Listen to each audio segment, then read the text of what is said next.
Welcome back. Israeli Prime Minister Benjamin Netanyahu rejecting President Biden's warning about invading the southern Gaza city of Rafah. Netanyahu says he's standing by his attack plans and telling Israel's parliament in order to fully take out Hamas, they must enter Rafah. Senate Majority Leader Chuck Schumer once again attacking Netanyahu, claiming he will prevent elections in Israel, also warning Bibi's leadership will turn Israel into a pariah. Joining me now is West Virginia Senator Shelley Moore Capito, a member of the Senate Appropriations, Commerce and Transportation Committees. She's also the ranking member of the Senate Environment and Public Works Committee. Senator, it's great to see you this morning. Thanks very much for being here. I mean, how does one look at this? I want to get your take on basically attacking the Prime Minister of Israel in public in the middle of arguably the war of his life. I mean, they are trying to survive an attack on the country, and now Bibi Netanyahu has to defend himself from Chuck Schumer and Joe Biden.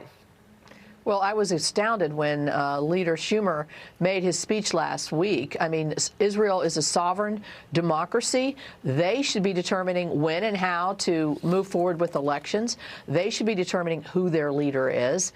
And we know Netanyahu to be a strong leader, that in times such as this, very trying times, he has the strength to make the decisions in the best interests of the Israelis.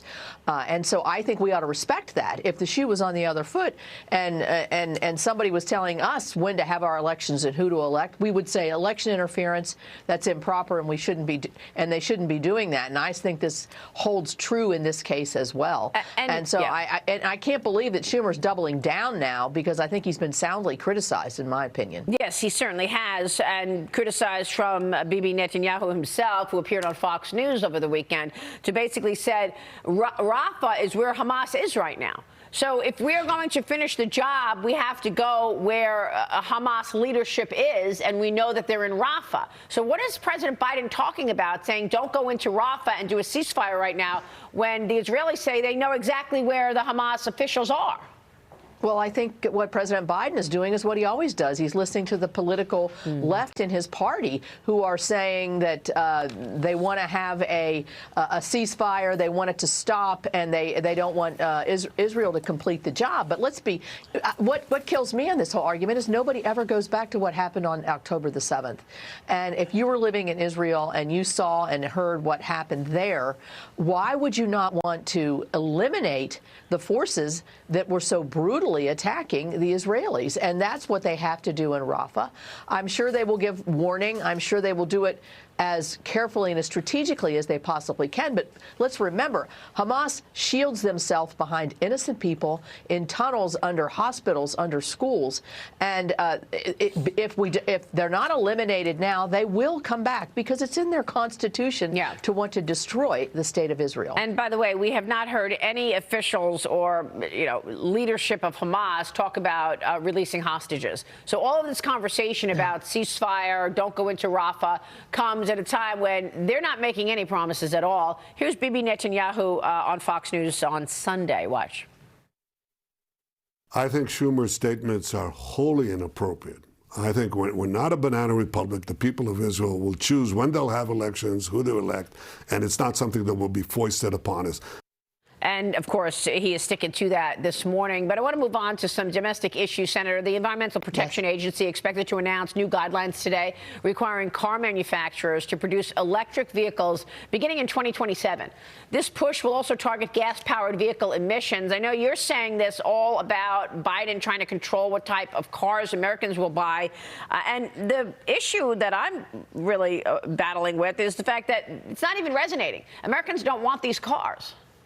No, I mean, the ownership of these cars, or people buying them, more expensive. They don't work in certain environments. I mean, I'm from West Virginia. I'm not driving an electric car in the hills of West Virginia in the middle of the winter. That is a recipe for disaster. And I think also these are unrealistic goals that supposedly we're going to have over 60% ownership by 2032. We're now telling the consumer what to buy. The electric grid will falter under the demands of these electric vehicles.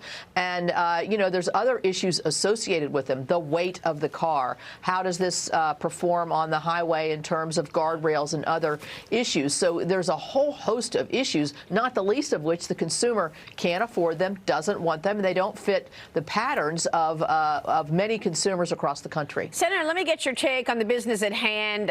It feels like we've got, what, 290 days, and one Speaker of the House later, we're back to where we started. You've got another deadline coming up this Friday or Saturday at 12:01. What will get done?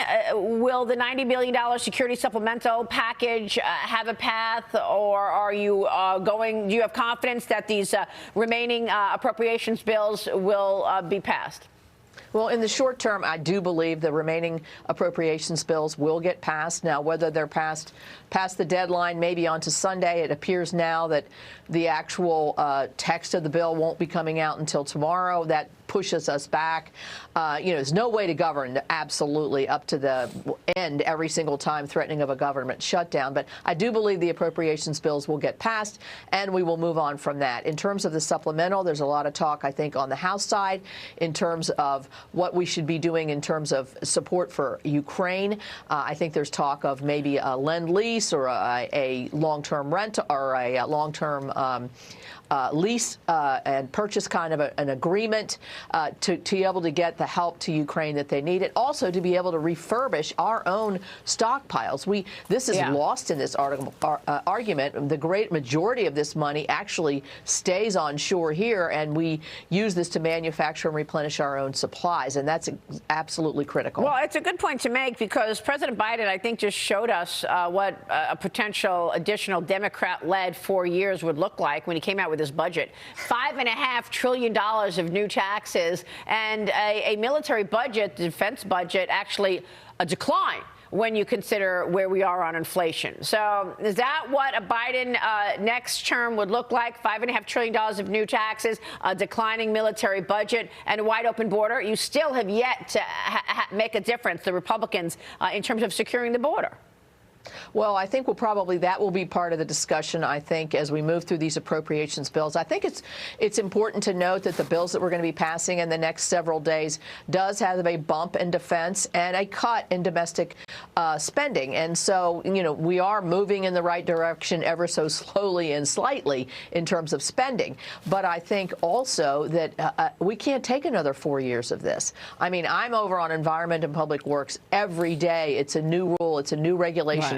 It stymies innovation. It stymies manufacturing. It doesn't have a gradual transition into renewables. It stresses the grid. I mean, I could go on and on here on why this administration needs to stop. Well, it's a good point, because now I saw a story yesterday that the Securities and Exchange Commission is being sued. And they've got all these lawsuits from businesses because they can't handle all these new laws, around ESG and laws around the climate change agenda. Real quick before you go, Senator, got to ask you about TikTok. The Senate Intelligence and Commerce Committees will be briefed by officials from the FBI, the DOJ, and the Office of the Director of National Intelligence on the TikTok threat later this morning.